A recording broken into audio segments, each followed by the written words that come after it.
Welcome to this blog about the global value chains of sea buckthorn and raspberries and their embeddedness into this kinship and the state. This time from my home in Riga, where I have finally made it after the lockdown.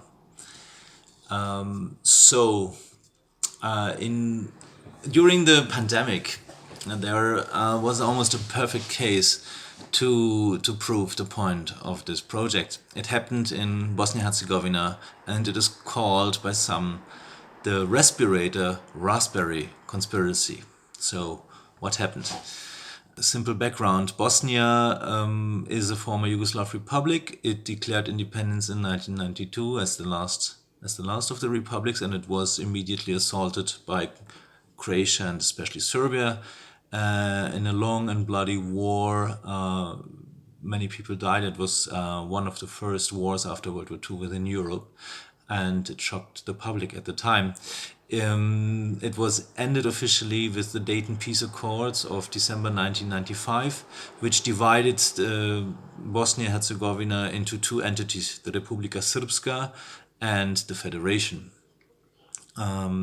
Since then, Bosnia can be described as a more or less illiberal political system and a neoliberal and austerity-driven economy, a welfare state, and public health system.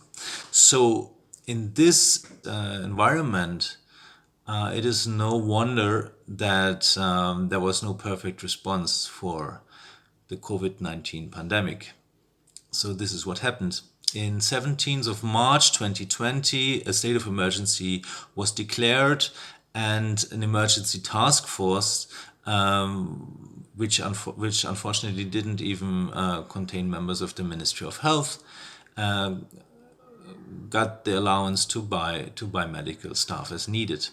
They made a contract with a firm called the Silver Raspberry, owned by the TV show host Fikret Hodzic, to buy 100 respirators on the market for around 5 million euro.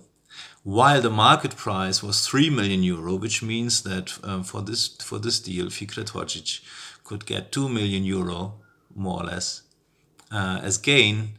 That is 40% value of the whole transaction.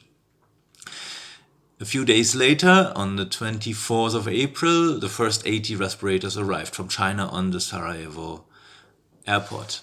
And journalists started immediately to ask questions. Within 4 days, also the prosecutor of the canton of Sarajevo joined and investigated if they were on charges of embezzlement and fraud.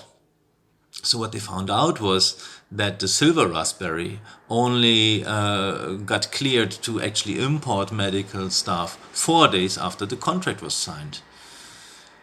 What they also found, that the respirators, and this is even worse, the respirators were actually useless. They were meant for short-term intensive care, like an hour or so, but they were not used. They could not be used for like a week or 2 weeks, as long as it takes for a bad corona patient to be healed on these machines. So it was basically useless. So on top of fraud and embezzlement came also the charge of moral depravity or sheer incompetence. In the end of May, on the 27th or 28th of May, the Prime Minister of the Federation, Fadil Novalic, as well as the boss of this emergency team and the boss of Silver Raspberry were all invited and interrogated for 24 hours by the police. So since then, nothing much has happened. It seems like that the big fish get, as usual, out of the corruption charges. And here the big fish, mind you, is a de facto head of government. And he was not only defended from the charges by his own ruling party, the SDA, but also even by members of the other entity of the Republika Srpska. And the main defense line was that this was just a plot by the opponents, by the opposition, to tear down a patriotic government that was trying to do its duty in difficult circumstances. So, how does this kind of relate to the topic of the podcast and of this video blog?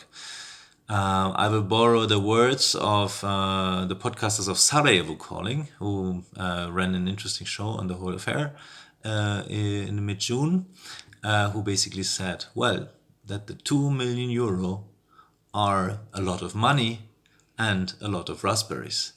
And while a lot of people might have been laughing at the podcaster, he had always been saying that, we guys should get into the raspberry business. There's a lot to be made with it. And it is not true, like everybody says, that this is all over. Look at it. Here we are. It's the year 2020. I think he's right. The raspberry business in Eastern Europe is an interesting affair, full of turns and twists, nooks and crannies, and it's a worthwhile project to be following up in the months and years to come. Thank you.